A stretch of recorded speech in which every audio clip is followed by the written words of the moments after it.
Welcome to the Alamo. Do you remember the first time you heard that story about Ozzy Osbourne? No, not that one. I'm talking about his arrest for public urination on the Alamo.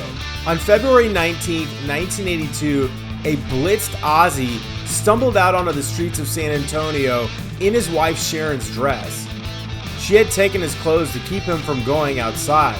He decided to relieve himself on a treasured Texas landmark, the Alamo. Well, sort of. Alright, I'm not exactly sure how to pronounce that. The Alamo Cenotaph? But this is actually where Ozzy peed. Now, this whole area around the Alamo is undergoing a years-long renovation, and so I can't get a very good video of this. I'm gonna try to see if I can find a good photo of it, but this is the monument that Ozzy stumbled upon and urinated against. It wasn't the actual Alamo itself, it actually was this structure here.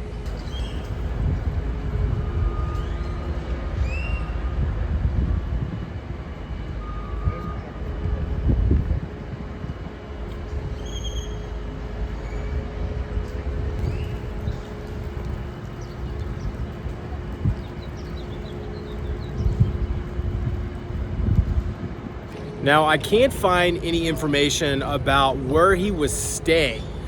From what I can tell, he wasn't in a hotel. And if he wasn't in a hotel, that means he probably was on a tour bus somewhere out here. Because in all the accounts, he stumbled off. I don't know if he was drunk or what, but then he came across the street and urinated. Now, there is a hotel undergoing renovation. There's a building back there called the Hotel Alamo that could have been around in 1982. There's also a hotel right across the street here called the Emily Morgan, which she's the original Yellow Rose of Texas. It's a old hotel. He could have stayed there as well. And there's also a hotel called the Crockett Hotel, which was popular apparently with Babe Ruth. So it could have been any number of those, or he could have just been in a tour bus.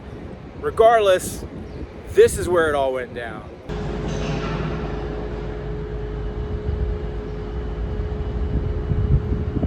The police arrested Ozzy on charges of public intoxication, and he spent most of the afternoon in a San Antonio drunk tank. He was released later that evening on a $40 bond and performed that night at the old Hemisphere Arena Convention Center.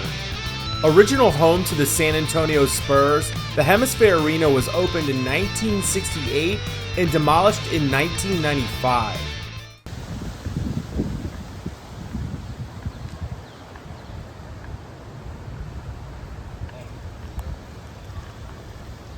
The Hemisphere Arena was actually where the convention center is now, and this is all the convention center property here along the man-made portion of the Riverwalk, which at one point was part of the Hemisphere grounds site of the 1968 World's Fair.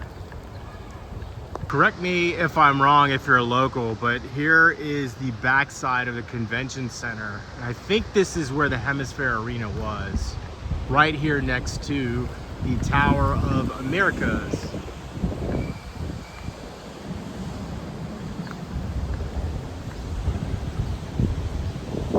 This was part of the North American leg of the Diary of a Madman tour in support of Ozzy's second solo album. Since the Hemisphere Arena was within walking distance to the Alamo complex, I'm assuming that the band had been partying on tour buses outside of the arena. In less than a month, guitarist Randy Rhodes would be killed in a small airplane crash in Florida.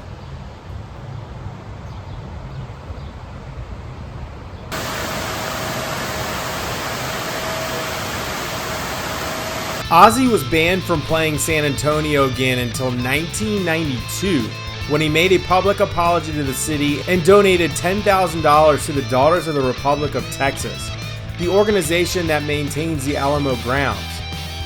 The city forgave him, and Osbourne played 2 nights at the Freeman Coliseum October's 1st and 2nd. But this incident became rock legend.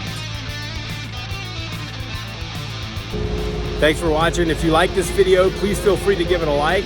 Please feel free to leave me a comment. Please feel free to hit that subscribe button, and I'll see you guys in the next video. Peace.